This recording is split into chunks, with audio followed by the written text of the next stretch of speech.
길지 않습니다. 그래서 같이 한번 세 구절 읽어보도록 하겠습니다. 시작. 수고하고 무거운 짐진 자들아 다 내게로 오라. 내가 너희를 쉬게 하리라. 나는 마음이 온유하고 겸손하니 나의 멍에를 메고 내게 배우라. 그리하면 너희 마음이 쉼을 얻으리니 이는 내 멍에는 쉽고 내 짐은 가벼움이라 하시니라. 아멘.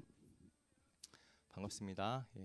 새로 오신 우리 청년 두 분도 오시고 풍성한 시간입니다. 감사합니다. 은혜 많이 받으시길 바라겠습니다. 오늘 설교 제목은 누구나 인생에 짐이 있습니다. 이 단순한 설교 제목으로 한번 말씀을 나눠보고자 합니다. 누구나 인생에 짐이 있습니다. 여러분 인생에 짐 있으신가요? 네. 아마 없다는 분은 한 분도 없으실 겁니다. 혹시나 짐 없으시다 하시는 분 없으시죠? 우리 모두는 다 인생의 짐을 가지고 있습니다. 여러분 아기들도요 짐이 있어요. 나름대로의 짐이 있습니다. 아기들도 막 그 사람들이 이쁘다 이쁘다 하면은 막 좋은 척을 해줘야 될 것 같아요. 그죠?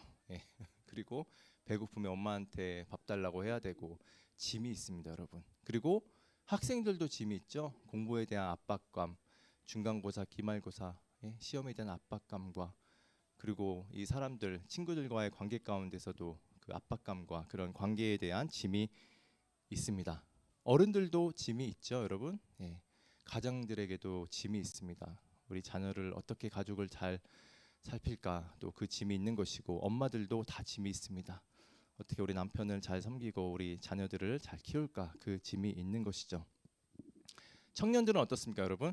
청년들도 마찬가지로 짐이 있습니다. 짐이 참 많아요. 취업의 짐도 있고 진로의 짐도 있고 관계의 짐도 있고 비교당하는 짐도 있고 그리고 뒤처질까 봐 두려운 짐까지 있고 그리고 아무에게나 말 못하는 그 짐까지 짐이 너무 많아요. 청년의 때가 그렇죠. 그래서 짐 여러분이 제가 이 말씀을 들을 때 아마 여러분도 지금 떠오르는 그 짐이 있을 겁니다. 그 마음의 짐까지 모든 거 다. 여러분 굳이 말씀 안 하셔도 됩니다. 여러분 표정을 보니까 다 있으신 것 같아요. 하나님 여러분 알고 계십니다. 성경은 여러분 어떻게 표현할까요? 우리를 어떻게 표현하는가?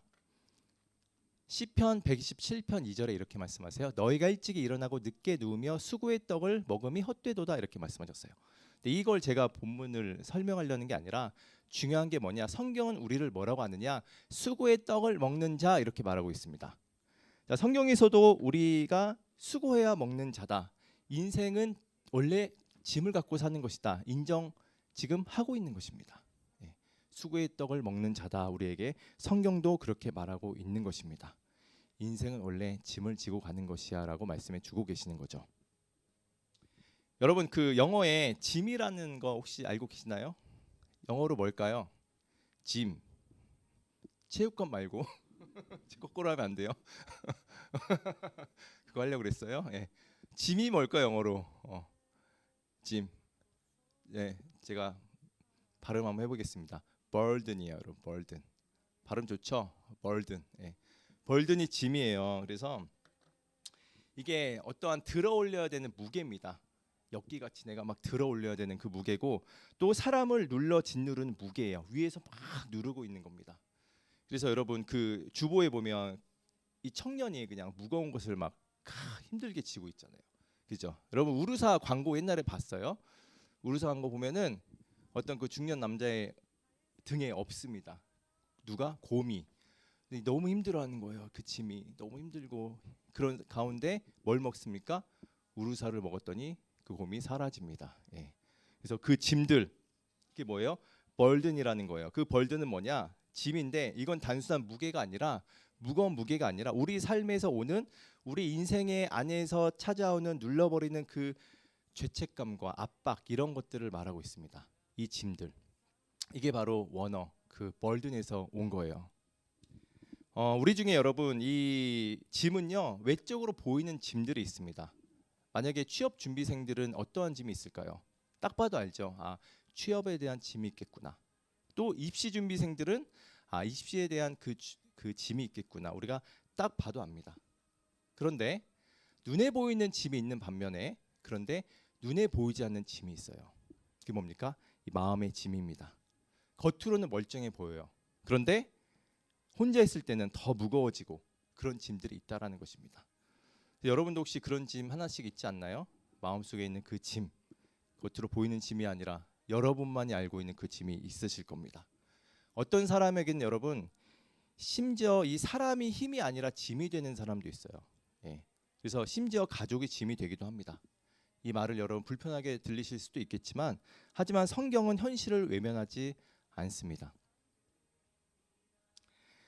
제가 말씀 하나 드릴게요. 제가 예전에 사역했을 때 성도였죠. 그 전에 어떤 목사님 계셨는데 그런 간증을 하셨어요. 자기가 그 신대원 나오면서 공부를 하고 있는데 사역도 하면서 또 알바도 하면서 이렇게 돈을 벌었다고 합니다.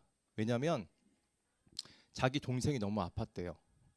몸이 너무 아파서 자기가 치료비를 대주지 않으면 생계가 안 됐다고 합니다. 근데 너무 힘들었대요. 사역하면서 몇 푼 받지도 않는데 또 알바까지 하면서 공부까지 하기가 너무 힘들었다고 합니다. 그래서 하나님께 원망했대요. 하나님, 왜 저 안 그래도 공부만 하기 하나님 길 가는 것도 힘들어 죽겠는데 왜 제 동생이 이렇게 아픈 겁니까? 이런 기도를 했다고 합니다. 근데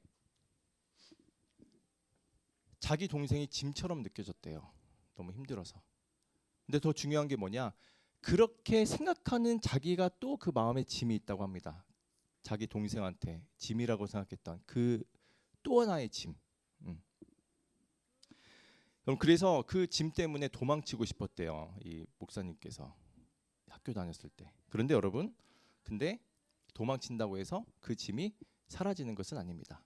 그렇죠? 그 짐은 계속 있다라는 거예요. 여러분도 혹시 그만두고 싶다, 이런 포기하고 싶다 이런 마음 드신 분 계십니까? 그거는 여러분이 약해서가 아니라 그 짐이 너무 무겁기 때문입니다. 그 짐이 너무 무겁기 때문이에요. 그럼 어떤 분은 빚의 짐이 있으신 분도 계세요. 은행에 돈을 빌려서 이렇게 살고 있는데 빚이 너무 많아진 거예요.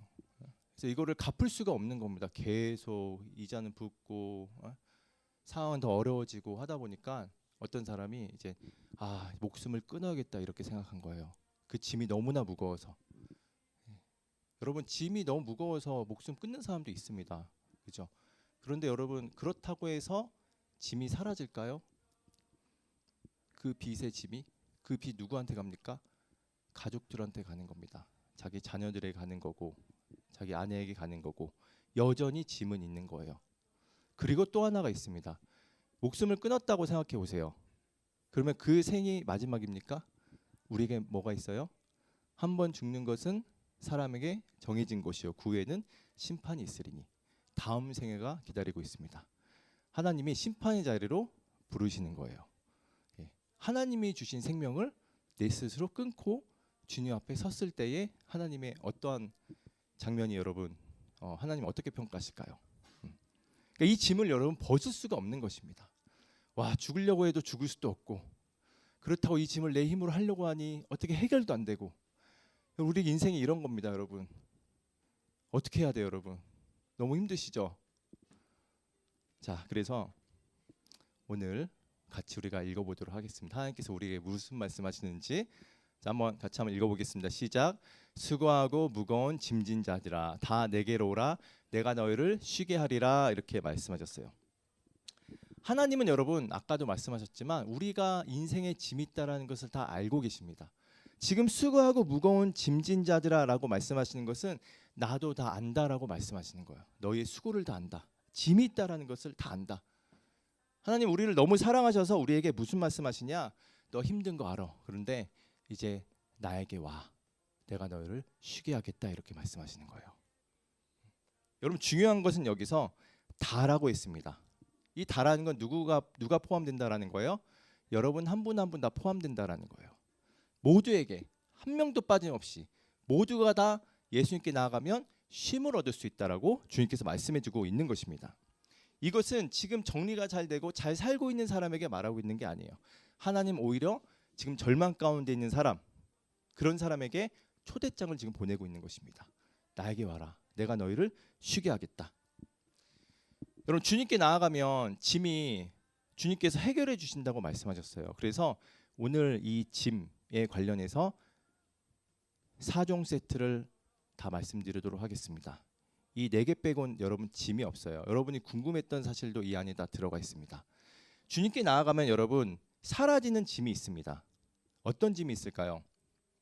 제가 말씀드리고 싶은 건 첫 번째, 죄의 짐입니다. 여러분 삶에서 죄책감 때문에 힘들어하시는 분도 계세요.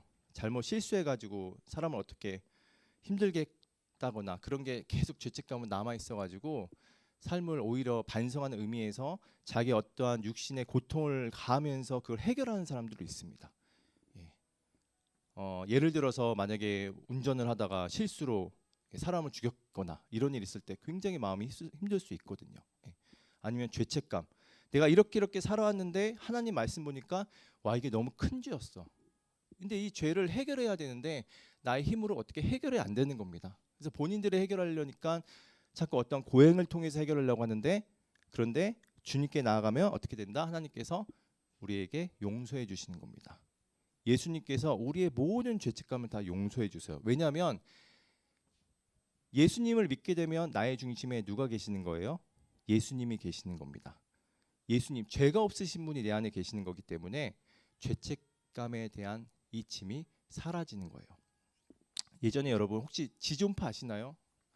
너무 오래돼서 잘 모르시죠? 예, 인육을 먹었던 사건이 한번 있었습니다. 1900년대에 그래갖고 한번 난리가 난 적이 한번 있었는데 와, 그런 사람들은 진짜 마땅히 죽어도 마땅하다 이렇게 생각이 들 수 있어요. 근데 그분들이 감옥에 있으면서 지존파 있는 사람을 누가 전도를 한 겁니다. 복음을 전했어요. 그리고 어떻게 했냐? 그 사람들이 모두 다 구원받은 하나님의 자녀가 됐어요.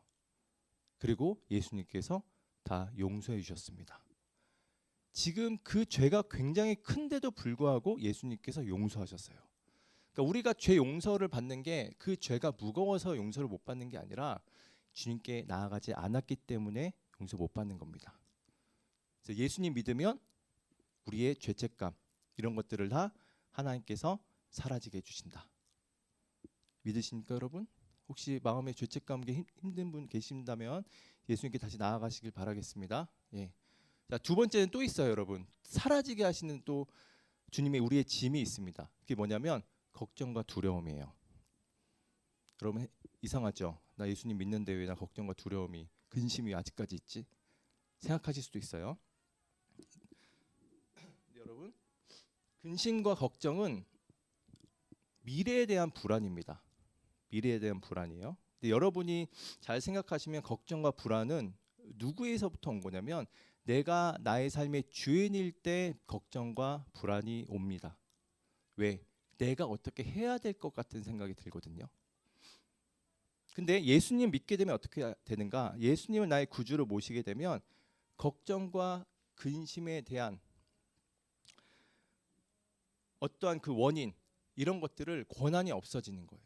예수님이 내 안에 계시고 평강의 하나님 그리고 온 우주의 만물의 하나님 천지를 지신 하나님께서 나와 함께 하시기 때문에 주인이 되시기 때문에 어떻게 되는 거예요?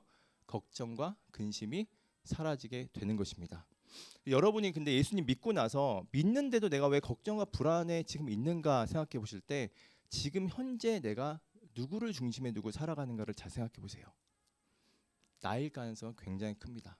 하지만 예수님이 내 안에 계시고 예수님이 함께 하시고 성령님 나와 함께 하신다는데 그거를 여러분이 믿고 고백했을 때 누가 여러분의 미래를 책임집니까? 예수님께서 책임지시는 거예요. 주님께서 함께 하십니다. 선한 길로 여러분 이끌어 가주시는 거예요. 걱정할 게 없는 겁니다. 그래서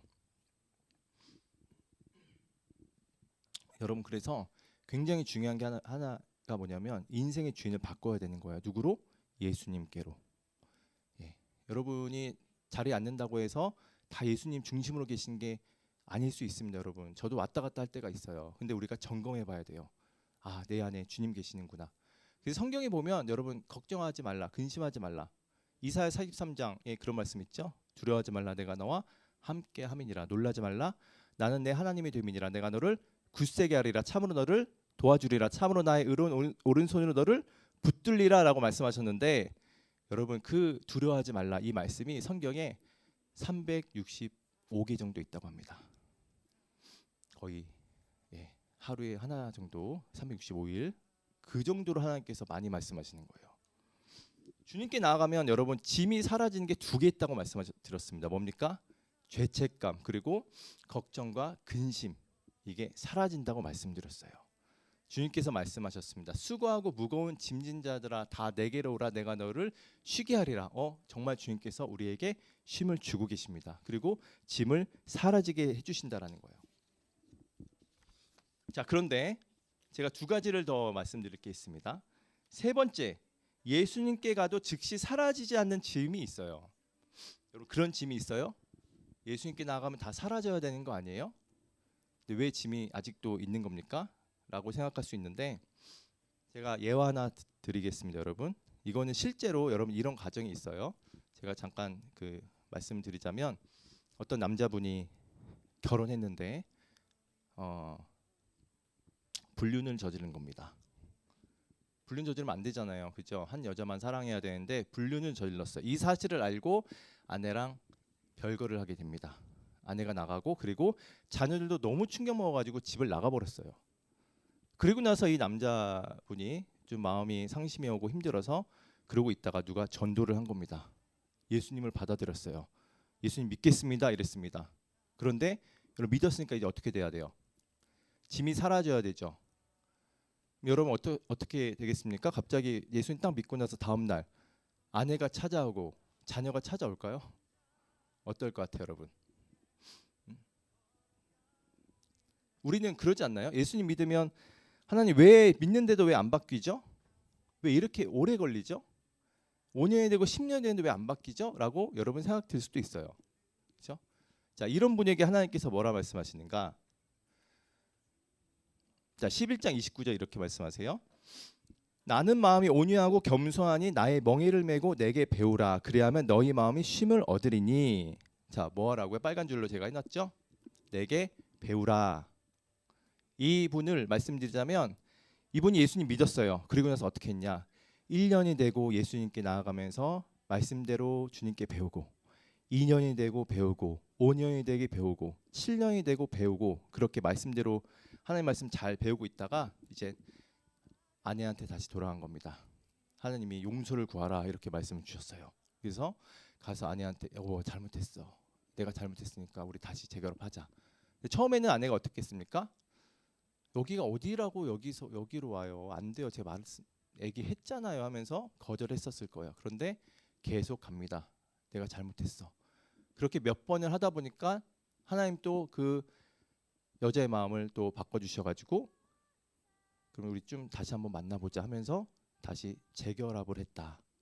그런데 그 시간이 단모에 낸 게 아니라 시간이 오래 걸렸다. 여러분이 갖고 있는 그 죄의 어떠한 결과물로 짐이 아직도 유효할 수가 있습니다. 하지만 예수님께 배우고 나면 어떻게 돼요? 시간이 걸리더라도 나중에 하나님께서 사라지는 짐으로 바꿔주신다는 것입니다. 그게 5년이고 7년이 걸릴 수도 있어요. 우리의 죄의 결과는 여전히 남아있을 수 있습니다. 하지만 그런 사람에게 하나님께서 어떻게 하라? 내게 배우라 이렇게 말씀하셨어요. 주님께서.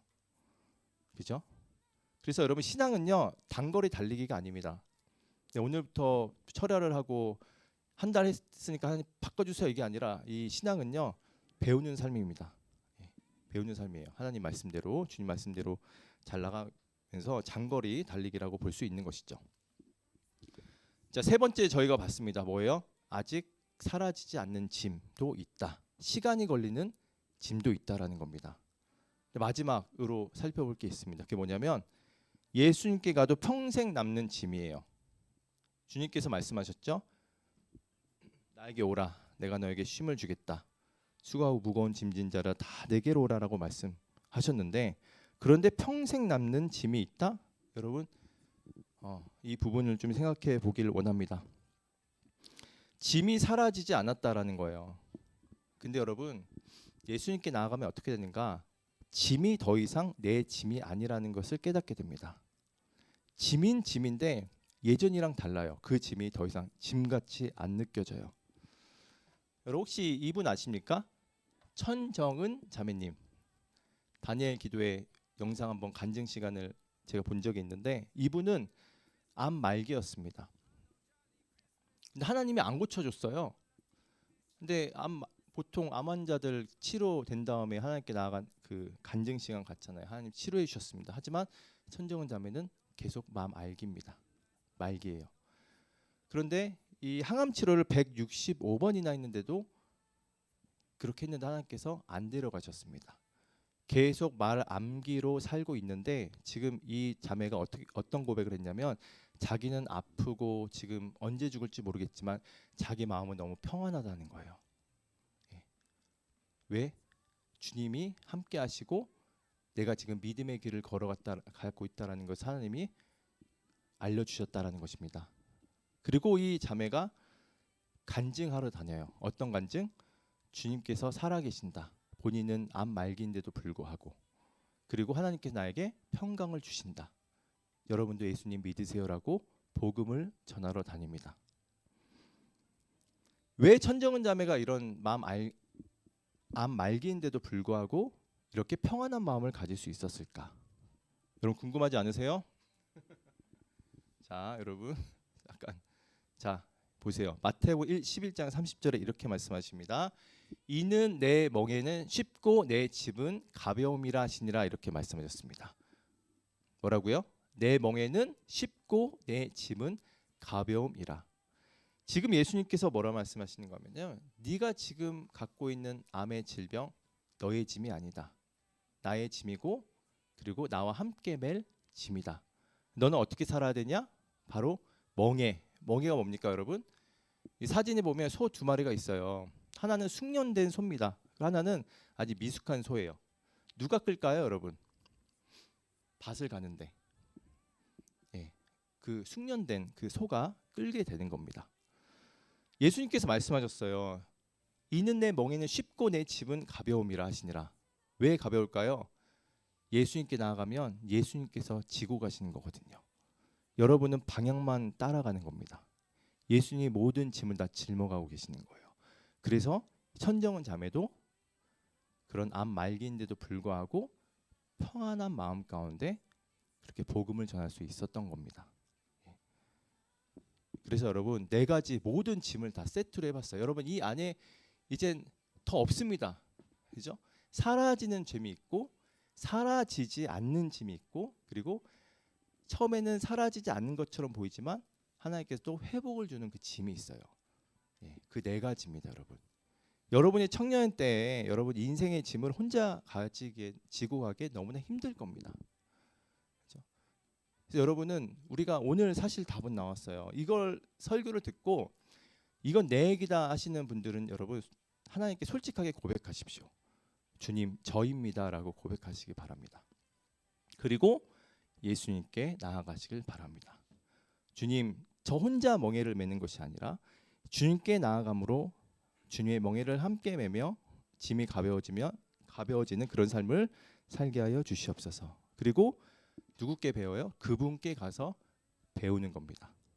거기에 쉼이 있고 평안이 있고 우리에게 화평이 있고 생명이 있는 겁니다.